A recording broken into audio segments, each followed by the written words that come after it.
নমস্কাৰ ইমান বছৰে দিছপুৰ সমষ্টিৰ ফালৰ পৰা দিছিলোঁ এইবাৰৰ পৰা নতুন সমষ্টি গঠন হৈছে দিবৰীয়া সমষ্টিৰ ফালৰ পৰা আমি ভোটদান কৰিবলৈ আহিছোঁ সপৰিয়ালে আহিছোঁ মা দেউতাৰ লগতে আহিছোঁ ভাগিনীও আহিছে ভাগিনীৰো মন দিবলৈ কিন্তু বেচেৰা 18 বছৰ হোৱা নাই গতিকে দিবৰীয়া সমষ্টিৰ ফালৰ পৰা আমাৰ যিখিনি ইয়াতে সমস্যা দেখিছোঁ আমি মোৰ ফালৰ পৰা ব্যক্তিগতভাৱে এই সমস্যাখিনি যোনে সমাধান কৰিব বুলি ভাবিছোঁ তেওঁকে চিন্তা কৰি বিবেকেৰে চিন্তা কৰি ভোটদান কৰিছোঁ যুৱ প্ৰজন্ম ওলাই আহিছে নতুন নতুন মহিলাসকলো ওলাই আহিছে এইসকলক লৈ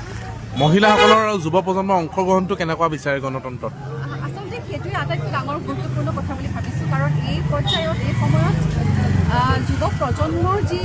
সমস্যাসমূহ আছে সেইসমূহ আচলতে সমাধান হ'ব লাগে প্ৰথম কথা আৰু সেইটো সমাধান হ'বৰ কাৰণে মই ভাবোঁ যে যুৱ প্ৰজন্মৰ ফালৰ পৰা নিৰ্ভীক কণ্ঠ যোৱাটো খুব দৰকাৰ বিধানসভালৈ কাৰণ সেই সমস্যাখিনি তেওঁলোকে খুব ভালকৈ বুজি পাব আৰু আজিকালি যিটো new generation they are very smart very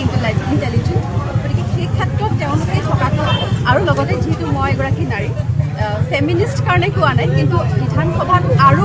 বেছি পৰিমাণে নাৰী কণ্ঠ থকাটো মই বিচাৰোঁ সেই হিচাপে ভাবি পেলাই আজি ভোটাধিকাৰ সাব্যস্ত কৰিছোঁ আজি